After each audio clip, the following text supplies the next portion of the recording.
जहां नायब तहसीलदार की परीक्षा उर्दू के वर्किंग टेस्ट के विरोध में बीजेपी के विधायक धरने पर बैठे हैं।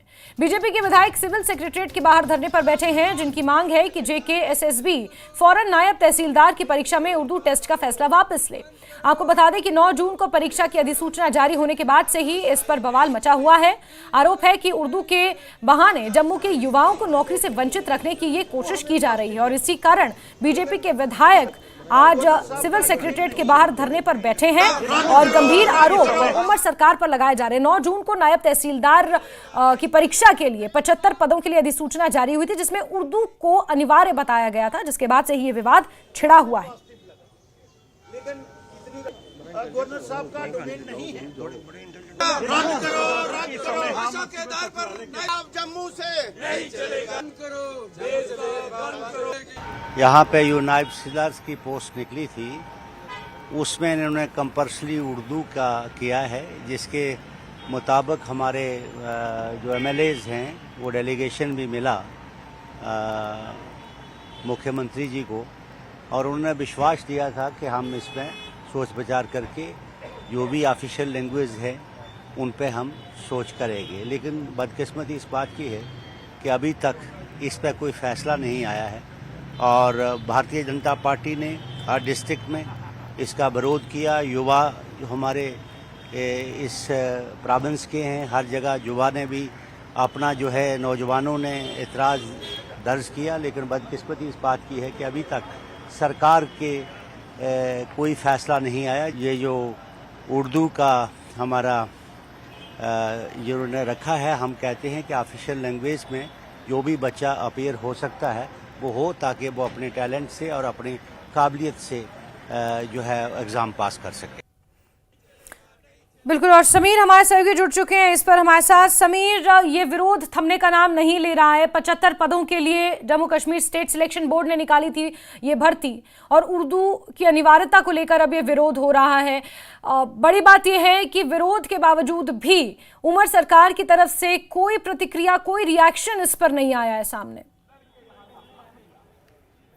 जी बिल्कुल, मैं आपको बता दूं, जो बीजेपी के एमएलएज हैं पिछले 1 घंटे से लगातार यहाँ पे प्रोटेस्ट पे हैं। पौने 11 से इनफैक्ट 1.25 घंटे से यहाँ पे प्रोटेस्ट कर रहे हैं और आप देख सकते हैं ये जो बीजेपी के एमएलएज हैं इन्होंने बैनर भी उठाए हुए हैं, अपने बैनर जो है गवर्नमेंट के खिलाफ। और ये देखिए, एक बैनर में लिखा है Umar government don't be linguistic bias, मतलब आप उर्दू को क्यों अनिवार्य बना रहे हैं, याचना नहीं अब रन होगा। ये दूसरा है, देखिए जो पठानिया साहब हैं इन्होंने रखा है stop discrimination with English, Hindi, Dogri, Kashmiri, remove Urdu from anti examination, यानी कि नायब तहसील एग्जाम से आप उर्दू को निकाल लीजिए और डिस्क्रिमिनेशन बंद कीजिए। जो बैनर्स हैं जो एमएलएज ने अपने हाथों में रखे हुए हैं, हर एक बैनर में गवर्नमेंट के खिलाफ, जो उमर अब्दुल्ला गवर्नमेंट के खिलाफ बात हुई है और ये कहा गया है कि जो नायब तहसीलदार की जो पोस्ट है उसमें आपने उर्दू को कंपलसरी करके जम्मू के साथ एक तरह से डिस्क्रिमिनेशन किया और उन लैंग्वेज के साथ डिस्क्रिमिनेशन की है जिनको कंपलसरी नहीं रखा गया है, जिसमें जो इंग्लिश है, हिंदी है, डोगरी है, कश्मीरी है। और देखिए अभी जो leader of opposition Sunil Sharma इस धरना को खिताब कर रहे हैं, जो एमएलएज हैं उनके साथ उनको स्पीच दे रहे हैं। लेकिन मैं क्योंकि धरना पिछले तकरीबन 1.25 घंटा 1.5 घंटे से चालू है और इसमें बीजेपी के सारे जो एमएलएज हैं वो इसमें शामिल हुए हैं और जो धरना है वो चल रहा है। तो मैं पठानिया, जो आरएस पठानिया है, स्पोक्स पर्सन है जम्मू कश्मीर बीजेपी के भी और एमएलए भी है, उनसे बात करता हूँ। क्या आपका क्या नजरिया है, ये जो धरना है कई टाइम से चल रहा है, क्या कहना चाहते हैं? धर्म के नाम पे, लिबास के नाम पे और विशेषकर भाषा के नाम पे सरकार कभी भी भेदभाव कर नहीं सकती। ये ना सिर्फ जम्मू कश्मीर बल्कि देश के इतिहास में एक पहला अनूठा एक ऐसा नमूना होगा कि एक विशेष भाषा लिखने वाला और उसको जानने वाला ही ये पेपर भर सकता है। आप आईएएस में देखें, अलग अलग लैंग्वेजेस के लोग अपनी अपनी लैंग्वेज, अपनी अपनी भाषा में सिविल सर्विसेज का पेपर दे सकते हैं। बल्कि देश भर में कभी भी कोई भी ऐसा पेपर, कोई भी ऐसा इम्तिहान की विशेष भाषा के लिए, भाषा के नाम पे भेदभाव कर रही है सरकार को जताया और चेताया गया है, लेकिन सरकार जागने को तैयार नहीं है।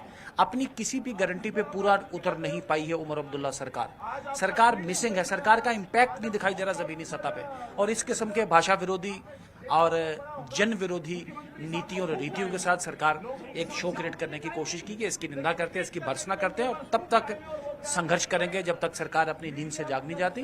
और सरकार बांटने वाली, भाषा के नाम पे भेदभाव करने वाली अपनी नीतियों से बचाव न करे। भारतीय जनता पार्टी संघर्ष करेगी और तब तक नहीं रुकेगी जब तक इंसाफ न हो। लेकिन आपकी डेलीगेशन मिली थी उमर अब्दुल्ला से, लेकिन तब से कुछ भी नहीं, उधर से रेस्पॉन्स नहीं। देखिए, दैट इज द रीजन। हमने डायरेक्टली, हमें कोई जलसा जुलूस लगाने का या मीडिया एड्रेस करने का शौक नहीं है हमें। हम उमर अब्दुल्ला के साथ कंस्ट्रक्टिव तरीके से, हमारा बहुत बड़ा विधायक दल मिला था। इससे पहले हमारे पार्टी के लोगों ने हर जिला में, बल्कि जम्मू डिवीजन में डेवकॉम डीसीओ को ये मेमोरेंडम भी सौंपे हैं। इससे पहले हमारा जो युवा विंग है उसने काफ़ी प्रोटेस्ट भी किए। अब जब तरीका ही कोई नहीं, रास्ता ही कोई नहीं रहा, तो हमने आज यहाँ पे हम सड़कों पे उतरे हैं, जम्मू की गलियों पे, जम्मू के सड़कों पे। और भारतीय जनता पार्टी संघर्ष करेगी, जम्मू कश्मीर के लोगों के साथ है। डोगरी, कश्मीरी, गोजरी, बल्कि इंग्लिश, अंग्रेजी, इन सब भाषाओं को जानने मानने वाले, इनके साथ भेदभाव हो रहा है। हम कोई खिता विशेष, क्षेत्र विशेष, धर्म विशेष या एक भाषा विशेष के विरुद्ध नहीं, हम उर्दू को भी विरुद्ध नहीं है। उर्दू जानने वाले भी इसमें पार्टिसिपेट करें, लेकिन बिना उर्दू जानने वाले भी इस भर्ती प्रक्रिया में आए। ये भर्ती प्रक्रिया समावेशी हो, पारदर्शी हो, उसमें ज़्यादा से ज़्यादा लोग आए, अच्छा टैलेंट उभर के आ पाए। भारतीय जनता पार्टी मेरिटोक्रेसी के साथ है, यही हमारा संकल्प है, यही हमारा मिशन है। तो क्या लगता है आपको, जो ये हुआ था, क्या ये जम्मू के साथ फिर एक बार डिस्क्रिमिनेशन का एक एग्जाम्पल है? देखें, हम इसे जम्मू वर्सेस कश्मीर में नहीं देखेंगे, लेकिन मैंने कहा कि उर्दू नहीं जानने वाले, उर्दू नहीं लिख पाने वाले, ये उनके साथ बहुत बड़ा भेदभाव है। बहुत बड़ा जनमानस जो उर्दू जानता नहीं, जो उर्दू लिख नहीं पाता, चूंकि उर्दू कंपलसरी सब्जेक्ट है नहीं। ऑफिशियल लैंग्वेजेस एक्ट 5 भाषाओं को मान्यता देती है, लेकिन आप एक भाषा को लेकर आगे बढ़ेंगे और भेदभाव करेंगे, बांटने की कोशिश करेंगे, भारतीय जनता पार्टी ये बर्दाश्त नहीं करेगी। भारतीय जनता पार्टी संघर्ष करेगी। तो क्या आगे संघर्ष और तेज बढ़े? बिल्कुल, संघर्ष और तेज और तीव्र होगा। जब तक सरकार रास्ते पे नहीं आती, भारतीय जनता पार्टी तेजी से काम करेगी। तो ठीक है, देखिए ये आरएस पठानिया है, कह रहे हैं कि जो संघर्ष है तेज जी होगा। जी और समीर, ये देखिए बीजेपी के जितने भी एमएलए, जिस तरह मैं बार बार कह रहा हूँ, दिखा रहा हूँ, और शक्ति परिहार हैं। ये बताइए कि इन्होंने, पठानिया साहब ने भी कहा, डोडा के आप हैं, डोडा में तो उर्दू जानने वाले हैं लोग वहाँ पे। नहीं, केवल एक डोडा की बात नहीं है, पूरे जम्मू कश्मीर की बात है। यहाँ जम्मू प्रोविंस के जो मैक्सिमम जो बच्चे हैं जो उर्दू नहीं जानते हैं, जो हिंदी पढ़ते हैं, ऐसे ही डोडा हो, किश्तवाड़ हो, भद्रवा हो, रामबन हो, वहाँ भी उस एरिया में भी हिंदी पढ़ी जाती है। हमारा ये कहना है कि केवल उर्दू कंपलसरी क्यों, जब उसमें हिंदी हो, इंग्लिश हो, बाकी भाषाएं जो बच्चे पढ़ते हैं उनका भी उसमें हक बनता है। तो भाषा के नाम पे भेदभाव नहीं होना चाहिए। और चीफ मिनिस्टर साहब ने खुद एश्योर किया था हमें कि नहीं, इसको ख़त्म किया जाएगा, लेकिन परसों लास्ट डेट है, उसके बावजूद भी अभी तक नहीं हुआ।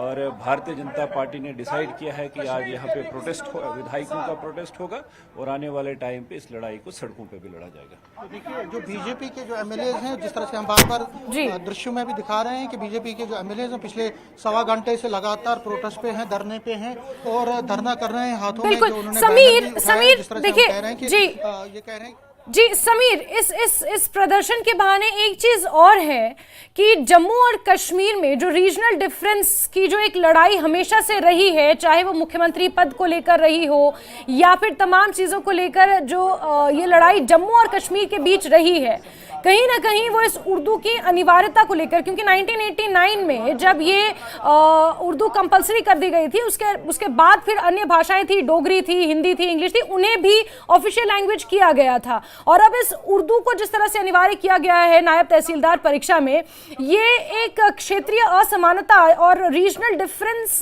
की इस भावना को और ज्यादा भड़काने का काम नहीं कर रही है क्या? नहीं, बिल्कुल, कहीं ना कहीं जो प्रदर्शन कर रहे हैं, जो प्रोटेस्ट कर रहे हैं, वो यही कह रहे हैं। वो कह रहे हैं कि जम्मू में ज़्यादातर एरियाज़ में लोग जो हैं उर्दू समझते नहीं हैं, उर्दू जानते नहीं हैं, उर्दू मतलब पढ़ते नहीं हैं, तो फिर वो बच्चे जो हैं वो कैसे इस एग्ज़ाम में अप्लाई कर पाएंगे। ये एक डिस्क्रिमिनेशन है, और उनका ये कहना है कि ये नहीं होना चाहिए था। अगर आपने सभी को बैलेंस करके चलाना है और सभी का ध्यान रखना है, तो सभी ये जो कंपलसरी आपने उर्दू को किया, ये गलत है।